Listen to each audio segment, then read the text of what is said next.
Welcome to Artistic Adventures. Today I want to go back and finish up a project that I kind of left hanging, working on this 28-inch Barbie. I wanted to do a face up on her. She's the doll that I was going to use in my Cleopatra until I messed up her skin.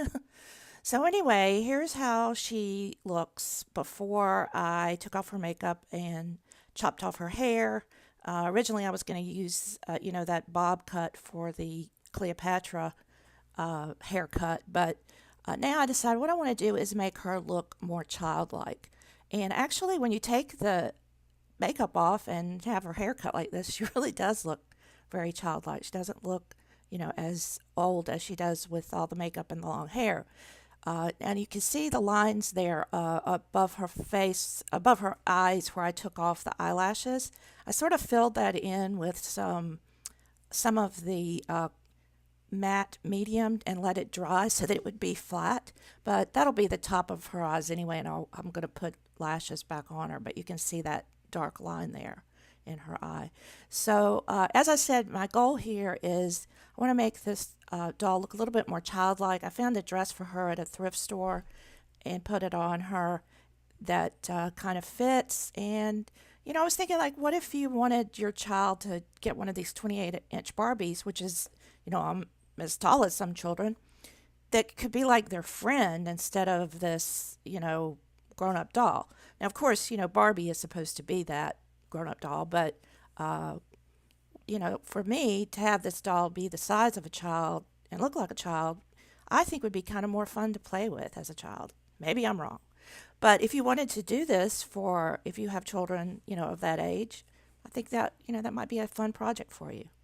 So I learned a few things. You'll see here I'm putting acrylic paint on the teeth. I started with just using my watercolor pencils, which actually with the hard plastic of this face allows you to use the pencils pretty well. It actually color goes down pretty well.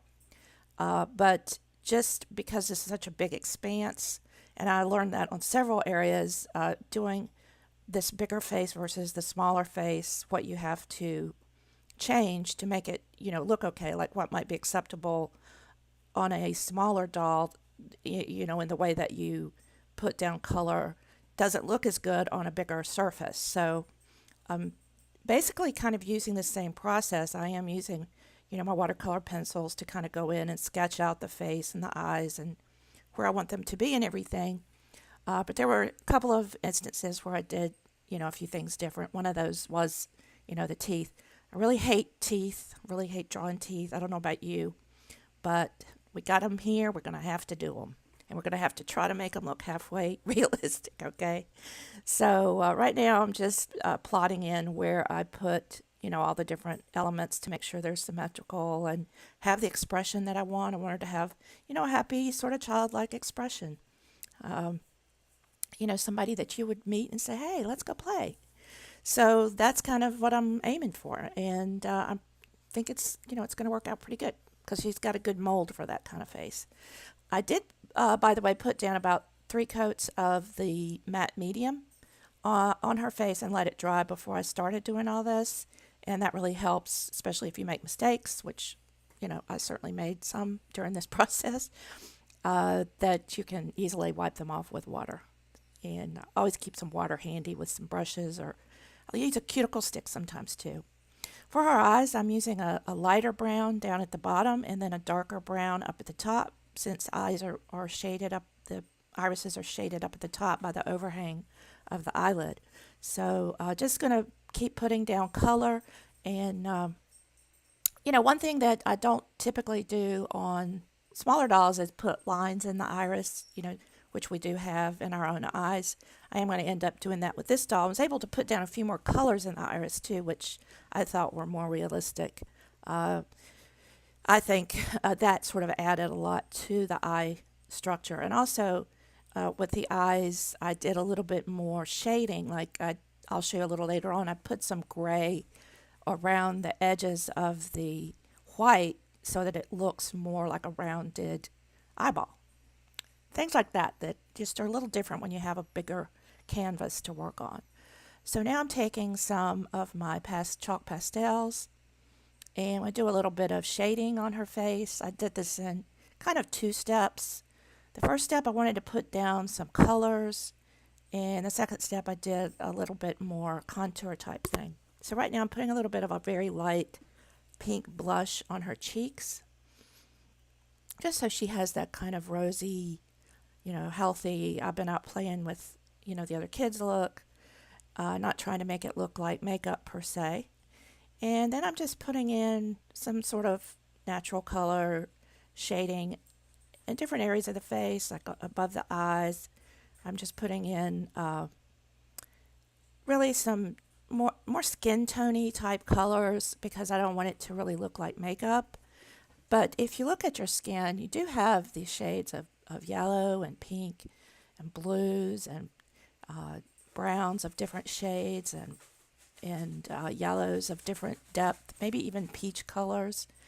And all of these things added to this plastic flat looking face is going to give it a little bit more of a realistic look. I did color in her nostrils there to make them look darker. And I'm putting shades in the creases of her face just to make them go in a little bit deeper. And then I put some highlights on areas like the bridge of the nose and the tip of the nose, and then over the parts of the eyelid that would stick out, like the eyebrow, right under the eyebrow and stuff like that. I did originally use some just flat watercolor pencils on the lips. That didn't look good. Then I tried just using pastels. I wasn't super happy with how that looked, although I thought it looked a little bit better. Then I ended up using some watercolor pencils with water added to it, so basically watercolor paint, which you can just take your brush and wet it and rub it on the top of the pencil point and get some of the color and use that. I wanted the lips to really look natural, not like they had lipstick or anything like that on it. So still just going in, doing some shading around the eyes, under the eyes, putting in different colors to give the brown of her skin, more texture. So I'm using some reddish browns and some darker browns.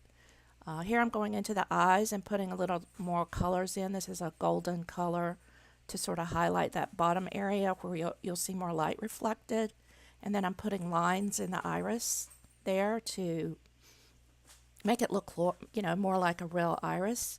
There I'm shading with the gray around the edges of the white to give the white eyeball more roundness look.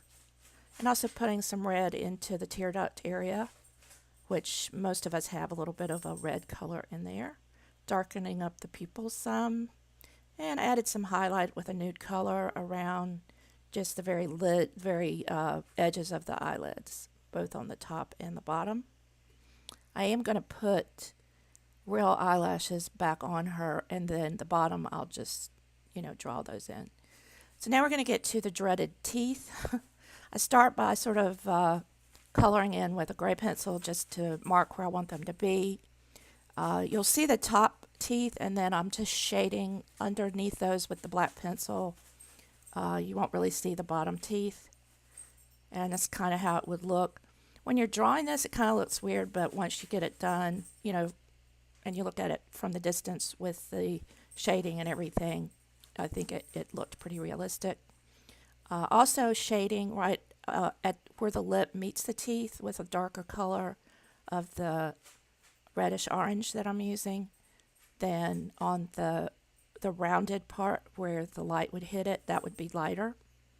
And you can either use your watercolor pencils, pastels, however you feel comfortable. I ended up using really the watercolor from the tip of the pencil using a wet brush.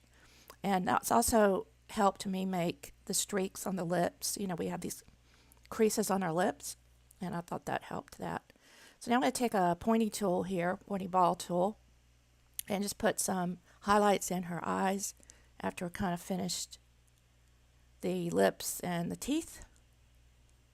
And I want to give her a little bit of a sparkle, so I'm putting a little bit across the top and then another little dot that I put down at the bottom.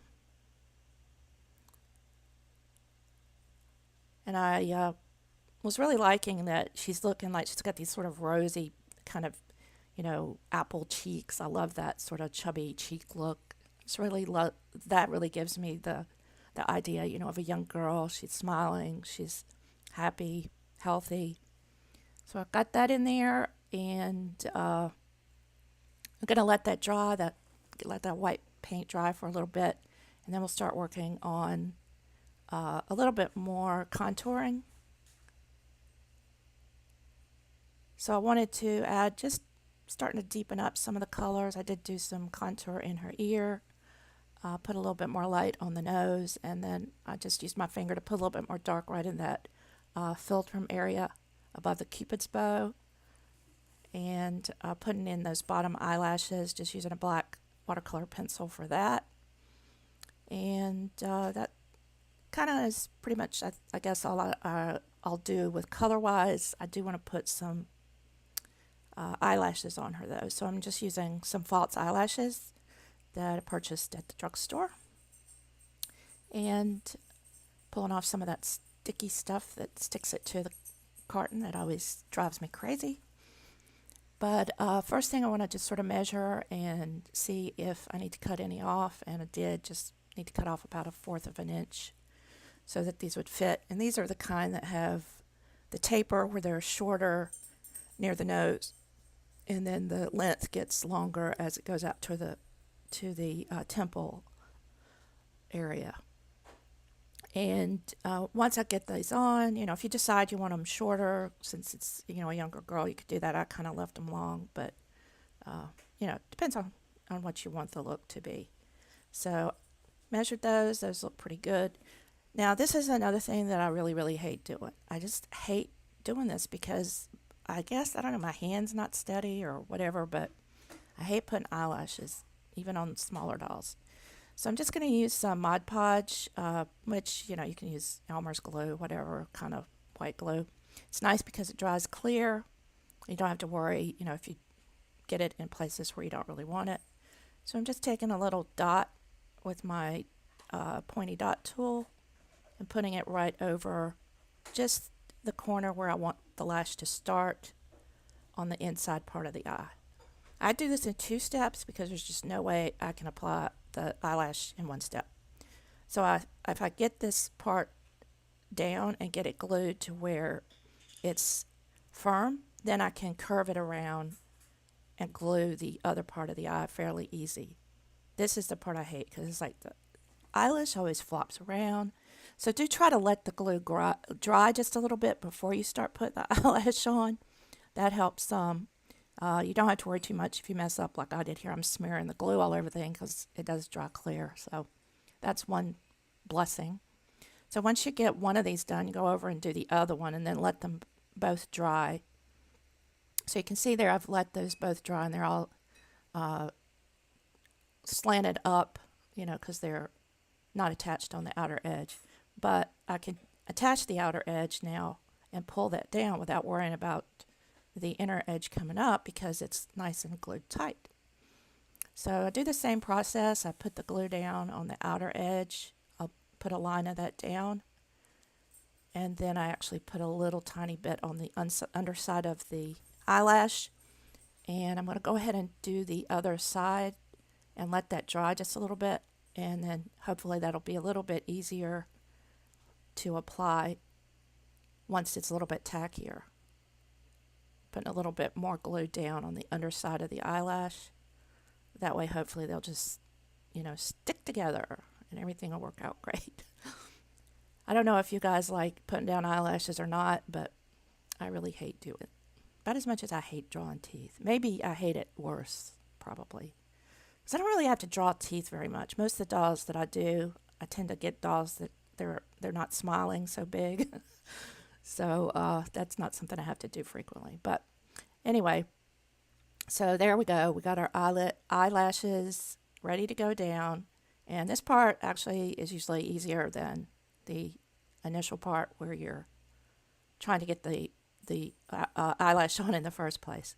So just hold it for a little while till it sticks together. It usually doesn't take quite as much effort as it does doing the first part. And I think you can see that's starting to look really nice on her face. And then I do put a coat of sealant on that, a matte sealant on that. And there you can see how she looks with her eyelashes on. And then I'm going to give her a little bit more gloss. Use this high gloss varnish, Liquitex, to put across her eyes and on her lips, since we want those to have a little bit more of a glossy look as they would in real life. And you can put as many coats of this on as you want, just let it dry in between. I think I actually only used one coat on this doll, but if you want more gloss, you can put more. Anyway, I hope you guys enjoyed this video. It was, an interesting project. One, I wanted to finish. This poor doll's been sitting around ever since I made Cleopatra, because I had spilled acetone on her body and ruined it. So she's not, one that I was going to do something with her body as far as a costume. But found this little dress that I thought was really cute. And I thought she turned out, to look really a whole lot more childlike, really different than she looked as the original Barbie. So I'm pretty happy with this project, and hopefully if it's something you want to try, if you have a child that you'd like to give one of these to, this might be a good project, something really different for them. And then they could have a little friend all the time. Maybe a child that, doesn't have a sibling or something. I think that would be kind of fun. All right, so I'm going to show you some still pictures that I made. Had to kind of turn the light down because it was really glistening off of her eyes, off of that varnish. But I think I got some pretty good shots of her, and I really like the way her face looks. And I think she does look like a little girl, maybe like a little flower girl in a wedding or something with that dress on. It was a cute dress that I found at a thrift shop, and I love finding things like that I can use on my dolls. So there she is. That's the finished girl. I hope you enjoyed this, and we'll stay tuned for our next video. We've always got adventures coming here on Artistic Adventures. And if you haven't already, be sure and subscribe, because I don't want you to miss a thing. Thanks, and bye.